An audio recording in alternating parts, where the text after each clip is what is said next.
Décidément, c'est compliqué pour Bassirou Diomaye Faye. Bassirou Diomaye Faye, depuis qu'il a pris le pouvoir au Sénégal, il fait très bien.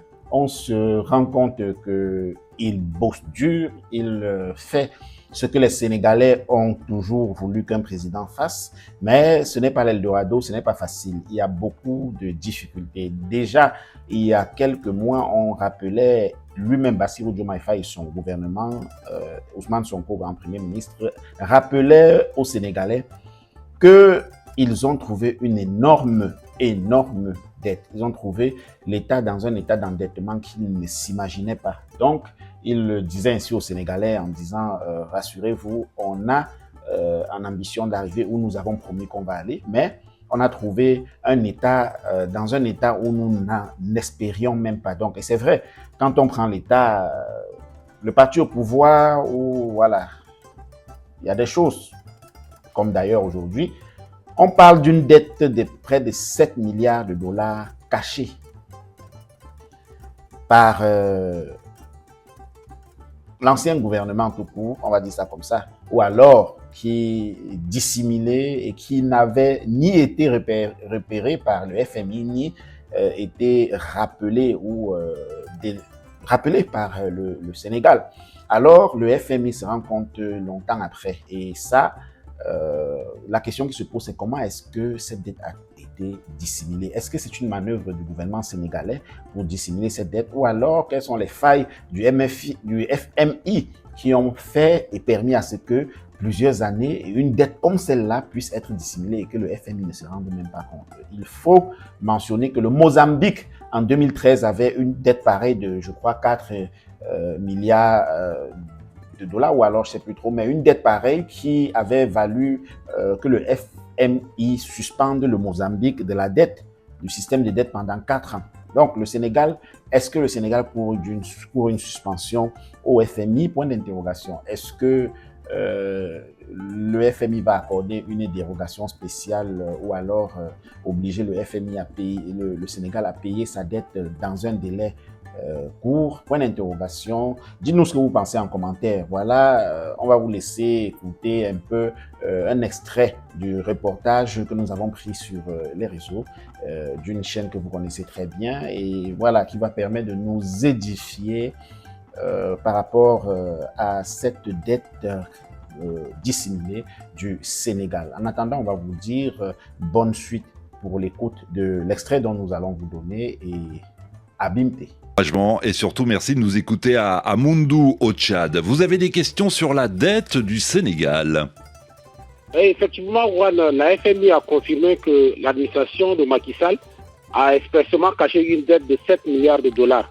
Alors, comment une dette aussi importante a-t-elle pu être cachée pendant plusieurs années sans être détectée plus tôt? Ouais. Et que risque Macky Sall après ces révélations? Vous l'avez certainement entendu hier sur RFI, le chef de mission du FMI pour le Sénégal, Edouard Guémayel, a confirmé qu'entre 2019 et 2024, une partie de la dette sénégalaise a effectivement été cachée par le gouvernement précédent. Bonjour Léa-Lisa Vesterhoff. Bonjour Juan, bonjour Josué. Correspondante permanente de RFI à Dakar, expliquez-nous comment l'administration Macky Sall a-t-elle réussi à cacher 7 milliards de dollars de dette? C'est pas moi qui vais pouvoir vous le dire puisque c'est toute la question et l'enjeu de la mission du FMI qui est à Dakar depuis 8 jours maintenant et qui repart ce soir, comprendre justement à quels mécanismes ont permis de dissimuler si longtemps la réalité de la dette, où sont les défaillances du côté du Sénégal mais aussi du côté du FMI qui n'a pas su voir ou alerter sur cette sous-estimation de la dette et du déficit budgétaire du Sénégal alors que un programme de prêt est en cours depuis plusieurs années avec le FMI. Il y a clairement des mécanismes d'alerte et de contrôle qui ont manqué de part et d'autre. Parmi les choses à corriger côté sénégalais, déjà le FMI cite le fait qu'il y a plusieurs comptes du Trésor public, il faudrait qu'il n'y en ait qu'un seul. Voilà, c'est un exemple, mais il y a évidemment tout un tas de choses techniques, de mesures techniques qui doivent être prises et identifiées. Du côté de la société civile, on évoque le fait que la loi sur la transparence doit évoluer pour imposer peut-être la publication des comptes publics en cours de mandat, ne pas attendre à chaque fois fois un nouveau mandat tous les 5 ans, en gros, pour faire cet exercice de transparence. C'est tout un travail que les nouvelles autorités vont devoir poursuivre dans les semaines et les mois qui viennent, surtout si elles veulent pouvoir de nouveau bénéficier d'un prêt du FMI. Le Fonds monétaire international en fait une condition. Il faut d'abord comprendre ce qu'il s'est passé avec ces fausses données, comment la dissimulation a pu durer si longtemps sans que personne ne s'en rende compte, et puis prendre une série de mesures correctives pour éviter qu'un tel incident ne se reproduise. Allez, Josué se demande, comme j'imagine de nombreux auditeurs, que risque désormais Macky Sall après la confirmation du Fonds monétaire international ? Oui, c'est vrai qu'on pense immédiatement à lui parce qu'il y a une forme de responsabilité en tant qu'ancien chef d'État. Mais en réalité, il ne risque rien de particulier pour l'heure puisqu'il s'agit d'un état des lieux sur des déclarations financières faites par la Cour des comptes et qui a été validée par le FMI. Une photographie, en somme, qui fait état de défaillances, de nombreux écarts, de manquements dans la gestion des deniers publics, mais qui n'incrimine personne en particulier. Macky Sall n'est donc pas personnellement visé par ces déclarations. Il s'agit d'un système défaillant. Pourquoi cette défaillance a eu lieu et à qui elle a profité? Le rapport de la Cour des comptes ne dit rien là-dessus, évoque juste de possibles crimes financiers. Ce sera à la justice sénégalaise de se pencher sur cet aspect et de dire qui est responsable de quoi. À suivre donc, et les auditeurs ne manqueront pas vendredi dans la libre antenne de commenter évidemment cette information. Vous avez une dernière question, Josué? Oui, merci, Yohan. J'ai entendu que la FMI avait suspendu son programme d'aide au Sénégal. Quelles sont les conditions que le pays doit remplir pour qu'il soit rétabli? Vous l'avez un peu évoqué, Léa Elisabeth Serroff. Oui, j'en ai parlé et c'est vrai que le FMI a suspendu son prêt au Sénégal d'un montant de 1,8 milliard d'euros depuis que les nouvelles autorités ont révélé en septembre des erreurs dans les chiffres officiels des finances publiques sous l'ex-président Macky Sall.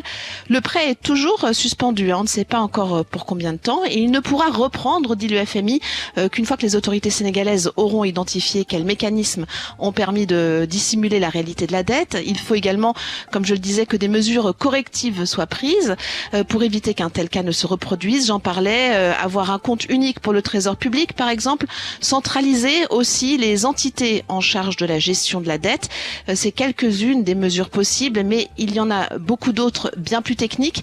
L'idée, en fait, c'est pour le FMI, c'est de s'assurer que le pays a les garanties suffisantes pour rembourser ses traites. On l'a vu par le passé avec le Mozambique, qui en 2016 s'est avéré qu'il y avait une dette cachée. Le programme de prêt a été suspendu pendant près de 4 ans. Donc, c'est tout l'enjeu en ce moment. Le FMI va devoir décider dans les semaines qui viennent s'il accorde une dérogation au Sénégal ou si Dakar doit rembourser ce qui a déjà été prêté par le FMI avant de reprendre un nouveau programme de prêt avec le Sénégal.